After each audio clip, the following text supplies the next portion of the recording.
The most challenging part of any weight loss journey is finding a way to stay in a calorie deficit for a consistent and a sustainable amount of time.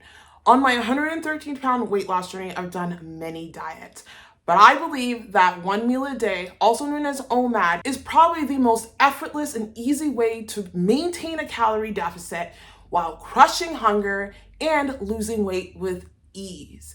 If you're new here, welcome. My name is Daniella Joy, and I made this transformation with OMAD. I lost the majority of my weight eating a one meal a day fasting schedule. I fasted mainly for 20 hours a day, and I ate within a 4-hour eating window. However, I did do real OMAD or true OMAD, fasting for 23 hours a day and eating in a 1-hour eating window.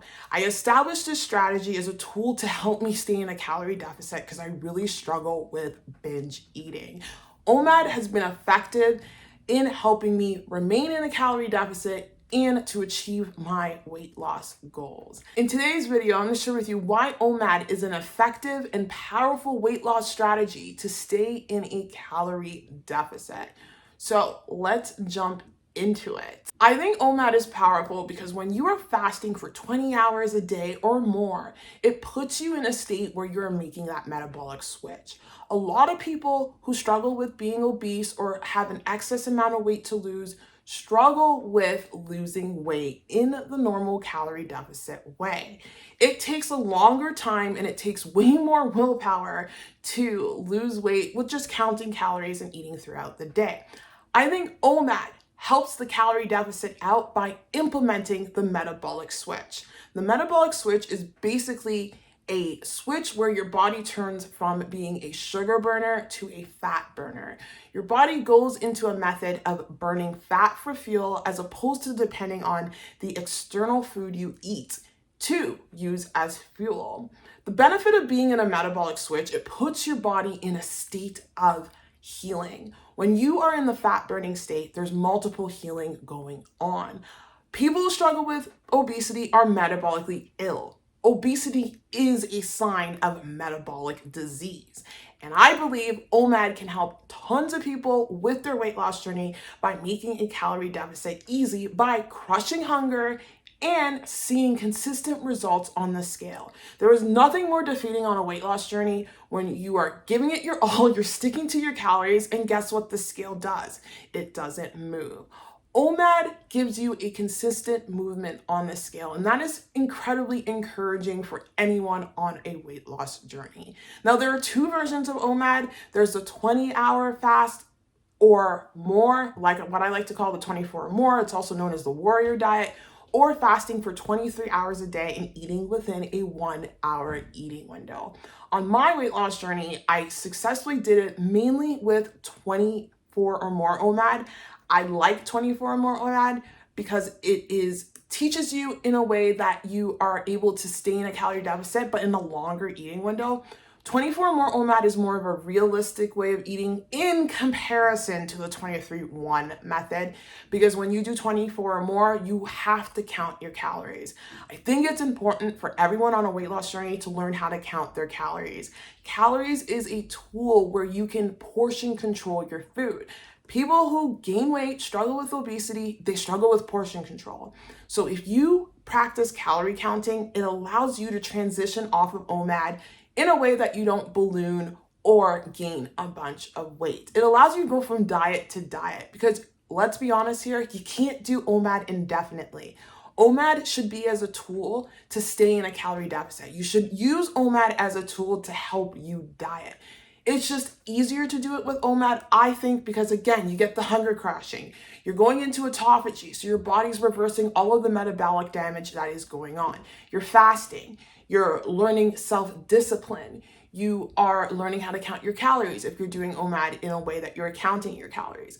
Now, you can do OMAD in a way that you're not counting your calories, 23-1, so eating within an hour eating window, and you're guaranteed not to overeat. However, you want to be able to go from diet to diet. You want to be able to transition because honestly, you can't do OMAD forever. OMAD should be a short-term tool to get you to your goal weight. Once you are at a sustainable weight, you need to learn how to eat properly. You need to learn how to eat throughout the day. This is why so many people fail diets, because they do it in a way that is extreme, but they don't know how to transition off.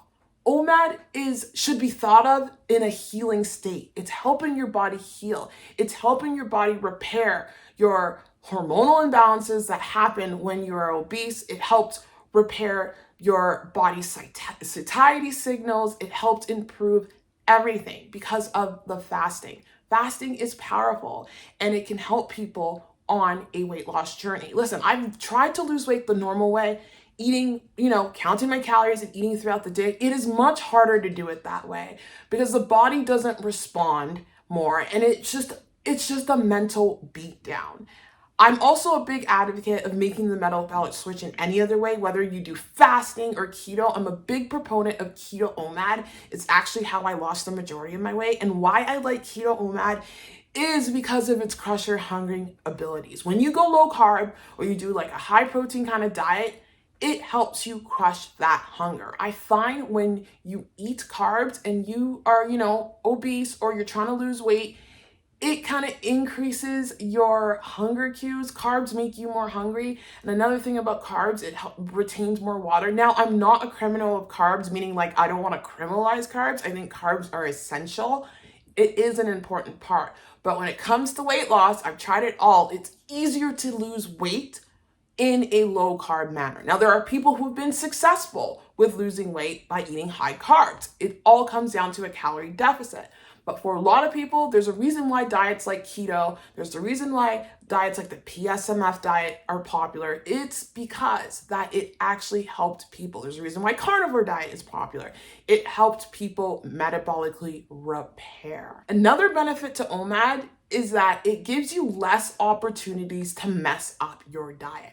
When you are eating within a 4-hour eating window, and especially when that eating window is right like 2 to 3 hours before bed, I do have a video talking about the best time to consume your OMAD meal. I'll link it in the iCard above. And I think most people find success with OMAD when they eat their meal 2 to 3 hours before bed. Why is that? Because when they eat their meal, they're full, and then 2 to 3 hours later, they're going to bed. So it leaves them less opportunity to go and, for hunger to start up again, for hunger to start playing them, and they start eating and they overeat. The key to all of this is finding a strategy to crush your hunger and to sustainably stay in a calorie deficit. And I think OMAD is incredibly powerful for this. So there's my little explanation there. Anyway, let me know if you've done a 1 meal a day diet. Has it helped you out? Have you transitioned off of 1 meal a day and maybe gone to another fasting schedule? I'm a big proponent of intermittent fasting, extended fasting, keto, anything that allows you to make the metabolic switch, because it has helped me a lot in my weight loss journey. And I think more and more people are realizing the power of fasting and how it can be a tool to help fight the obesity epidemic, to help fight people who are struggling with being overweight and struggling with, their nutrition and their health overall. Anyway, if you made it this far into the video, just drop in 3 yellow heart emojis and make sure to like the video, guys, as these acts help me out. And I'm sending you mad love. Take care. Bye.